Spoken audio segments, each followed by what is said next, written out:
नमस्कार दोस्तों, कैसे हैं आप। आशा करता हूँ आप खुश और खुशहाल होंगे। मैं आपको कहानियाँ सुनाता हूँ। यदि आप मेरे चैनल पर नए हैं, कृपया लाइक, सब्सक्राइब और शेयर करना न भूले। तो आइए चलते हैं एक नई कहानी की ओर। सिंबल के बीज की कीमत हीरों जवाहरातों। कहानी। गोनू झा एक रात सोए हुए थे। उनकी पत्नी गहरी नींद में उसी पलंग पर सो रही थी जिस पर गोनू झा सोए हुए थे। गोनू झा कच्ची नींद में थे। कहीं से आ रही खट पट की आवाज से उनकी नींद उचट गई। उन्होंने ध्यान देकर इस आवाज को समझने की कोशिश की। आवाज बाहर वाले ओसारे से आ रही थी। गोनू झा को समझते देर न लगी कि चोर होंगे। आहट कुछ टटोले जाने से पैदा हो रही थी। ओसारे में कई माठ पड़े थे जिनमें अनाज रखे गए थे। गोनू झा ने अकान कर समझा कि माठ में रखे नपना के टकराने से खट पट की आवाज पैदा हो रही है, जिससे उनकी निद्रा भंग हुई थी। गोनू झा के दिमाग में अचानक एक विचार कौंधा और वे झटके से उठे और पलंग पर बैठकर अपनी पत्नी को जगाने लगे। पंडिताइन के शरीर को जोरों से झकझोरते हुए गोनू झा ने आवाज लगानी शुरू कर दी। अरे उठो भाग्यवान, जल्दी उठो, नहीं तो बड़ा अनर्थ हो जाएगा। पंडिताइन गहरी नींद में थी। दिन भर की थकी मादी वह कच्ची नींद से जगाए जाने से झल्ला गई। ओह, सोने क्यों नहीं देते? अरे उठ भी, कहीं लाखों का नुकसान न हो जाए। गोनू झा ने एक एक शब्द चबाते हुए कहा।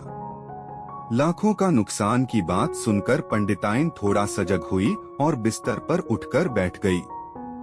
उधर चोर जो माठ से अनाज चुराने की ब्योंत में लगा था, गोनू झा के मुंह से निकले लाखों शब्द सुनकर आगे की बात सुनने के लिए पैर चापते हुए खिड़की से कान सटाकर खड़ा हो गया। अमावास की रात के घने अंधकार में उसे इतना इत्मीनान था कि भीतर से कोई उसे देखना भी चाहे तो देख नहीं सकेगा। पंडिताइन ने सचेत होते हुए गोनू झा से पूछा, कोई सपना देख लिए क्या कि अचानक आधी रात में लाखों का नुकसान की बात करने लगे? गोनू झा ने कहा, अरे पंडिताइन, समझो कि अपने भाग्य जग गए। मैं जो एक पोटली सिंबल के बीज लाया था वह कहाँ है? पंडिताइन इस बेतुकी बात पर फिर झल्ला पड़ी। ओ, यह क्या बात हुई? आधी रात में सोए से जगाया। कहने लगे लाखों का नुकसान हो जाएगा, जैसे कोई हीरा मोती जर जेवरात की बात हो, और अब पूछ रहे हो संबल के बीज कहाँ हैं? कहीं दिमाग तो नहीं फिर गया है? गोनू झा ने पंडिताइन को डपट दिया। अरे फालतू बकवास में मत पड़, यह बता कि सिंबल के बीज कहाँ हैं? पंडिताइन गोनू झा के तेवर देखकर सहम गई और बिसूरती हुई बोली, बाहर ओसारे की बनेरी में बीज की पोटली बंधी हुई है। गोनू झा ने बिगड़ते हुए कहा, अरे उस पोटली को तूने इतनी लापरवाही से रखा? पंडिताइन को भी गुस्सा आ गया और वह भी तेज आवाज में बोल पड़ी, 2 पाई का भी होगा वह सिंबल का बीज, मैं क्या उसे तिजोरी में रखती? काहे आधी रात में टंटा खड़ा कर रहे हो? चोर सांस रोके गोनू झा और पंडिताइन के बीच हो रही बातचीत को सुन रहा था। उसे भी समझ में नहीं आ रहा था कि एक पोटली सिंबल के बीज के लिए गोनू झा इतना तड़क क्यों रहे हैं। तभी उसके कान में गोनू झा की आवाज पड़ी, अरे भाग्यवान, अब वह सिंबल का बीज तिजोरी में ही रखा जाएगा। तुम्हें कुछ दिन दुनिया की खबर भी है। एक यूनानी चिकित्सक ने सिंबल के बीज से जीवन रक्षक औषधि बनाई है और रातों रात सिंबल के बीज की कीमत हीरों जवाहरातों की तुलना में 200 गुना बढ़ गया है। जरा सोच, एक स्वर्ण मुद्रा में 1 तोला सोना मिल जाता है कि नहीं? एक यूनानी व्यापारी आज ही महाराज के पास आया था। वह 200 स्वर्ण मुद्राओं में 1 तोला के भाव से सिंबल के बीज खरीदने की बात कर रहा था। उसी ने महाराज को बताया कि इस बीज से बनने वाली दवा से मरता आदमी भी जी उठेगा। अब समझी कि मैं सिंबल के बीजों के लिए इतना बेचैन क्यों हूँ। कल ही बाजार जाकर इन बीजों को बेच आऊंगा और इनसे मिलने वाले पैसों से सबसे पहले तुम्हारे लिए महल बनवाऊंगा और तुम्हें जेवर जवाहरातों से लाद दूंगा। चल पोटली ले आते हैं। पंडिताइन ने कहा, अब रहने भी दो पंडित जी, रात भर में कौन सी आफत आ जाएगी। जो बात सिंबल के बीज के बारे में तुमको मालूम है वही बात अभी लोगों तक पहुँचते पहुँचेगी। अभी सो जाओ, सुबह उठकर सबसे पहले पोटली ले आऊंगी और तुम्हें दे दूंगी। गोनू झा को जो संदेश बाहर खड़े चोर को देना था वह दे चुके थे, इसलिए उन्होंने मन मारने के अंदाज में कहा, ठीक है भाग्यवान, जैसा तुम कहो। वैसे भी अभी सिंबल के बीज की कीमत महाराज के अलावा केवल मैं जानता हूँ। अच्छा चलो सो ही जाते हैं। और गोनू झा बिस्तर पर लेट गए। पंडिताइन ने भी राहत की सांस ली और सो गई।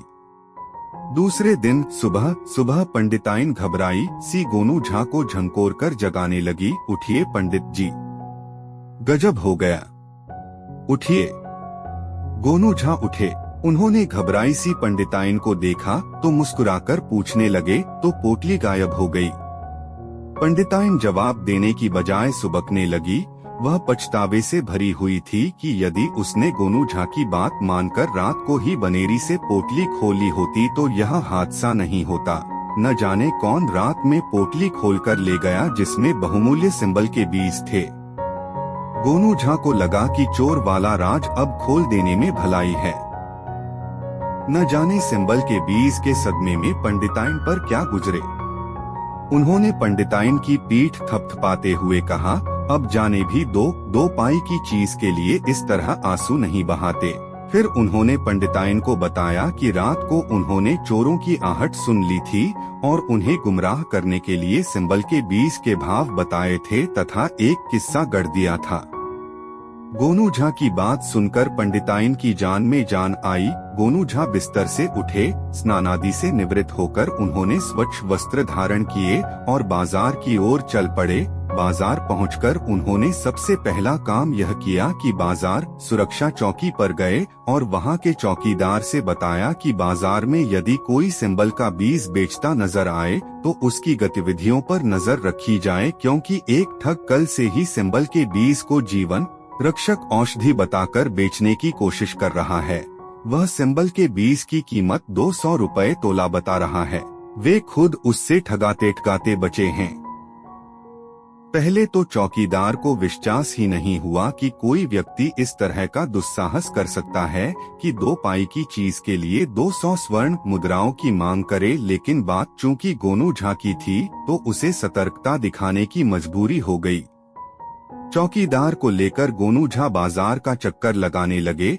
एक जगह पर उन्होंने एक व्यक्ति को कपड़ा बिछाए सिंबल का बीज बेचते देखा। आम तौर पर सिंबल के बीज बाजार में नहीं बेचे जाते, इसलिए उन्हें विश्वास हो गया कि यह व्यक्ति कोई और नहीं, वही चोर है जो रात में उनके घर से सिंबल के बीजों की पोटली चुरा कर ले आया है।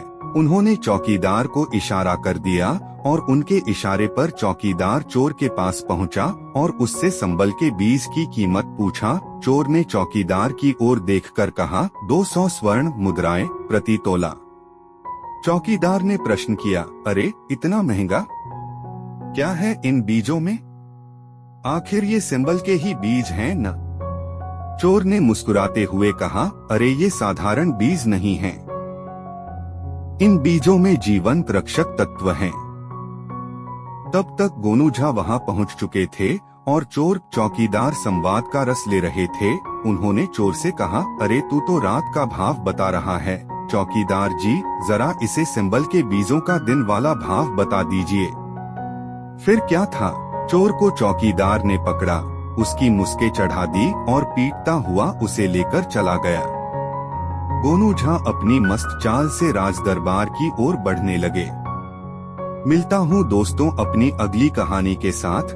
तब तक आप सबको के यानी कहानी किंग का प्यार भरा नमस्कार। कृपया लाइक, शेयर और सब्सक्राइब जरूर करें।